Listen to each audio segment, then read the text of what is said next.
মুসলিম জাতির জন্য রমজান এক বিশেষ মাস। আল্লাহর সন্তুষ্টি অর্জনে সিয়াম সাধনা ইবাদতে মশগুল থাকেন ধর্মপ্রাণ মুসল্লিরা।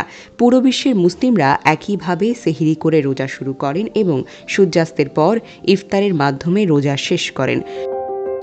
রমজান শুরু হবার আগে সংযুক্ত আরব আমিরাতে চালু হলো হক আল লাইলা নামের এক বিশেষ আয়োজন। রমজানের ঠিক আগের মাস অর্থাৎ শাবান মাসের 15 তারিখ। এই দিন শিশুরা রঙিন কাপড় পরে প্রতিবেশীদের বাড়ি বেড়াতে যায়। এ সময় তারা খারিতা ব্যাগে মিষ্টি সংগ্রহ করে এবং সুর করে বলে, আতনা আল্লাহ ইউদিকুম বাইত মক্কা ইউদিকুম, যার অর্থ আপনারা আমাদেরকে দিন, আল্লাহ আপনাদেরকে পুরস্কৃত করবেন, মক্কা পরিদর্শনের তৌফিক দেবেন। রোজার সময় মিশরীয়রা খুব সুন্দর করে কঠোর ফ্রেমের লণ্ঠন এবং বিভিন্ন বাতি দিয়ে তাদের বাড়ি বা রাস্তাগুলোকে সাজায়। পুরো মাস এভাবে আলোকিত থাকে মিশরের রাস্তাগুলো। তাদের কাছে এই লণ্ঠন বা বাতি একতা এবং আনন্দের প্রতীক।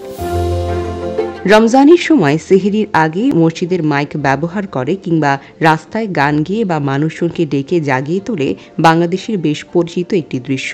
তবে এখন এই ব্যাপারটি খুব কম দেখা গেলেও তুরস্কে এই রীতি বহুকাল আগের। সেদেশে প্রায় 20,000-এর বেশি মানুষ আছেন যারা রমজান জুড়ে ড্রাম বাজিয়ে সেহরিতে মুসল্লিদের ডেকে তোলেন। গান গেয়ে একদল মানুষের ঘুম ভাঙেন সেহরিতে।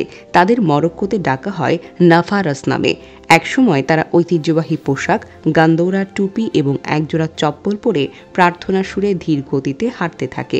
রমজানের শেষ রাতে মরক্কোর এই দীর্ঘস্থায়ী ঐতিহ্য বজায় রাখার জন্য ওই ব্যক্তিদের সম্মানী দেওয়া হতো। ইন্দোনেশিয়ার জাভা দ্বীপের মুসলমানদের জন্য রমজানের আগে নিজেদের শুদ্ধ করার একটি পদ্ধতি হল পাশুদান। এর অর্থ গোসল করা।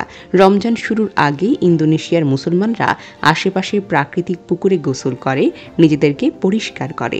এই সাংস্কৃতিক চর্চা রমজান মাসে বিশ্বাসীদের শুদ্ধ করে মনে করেন মুসলমানরা।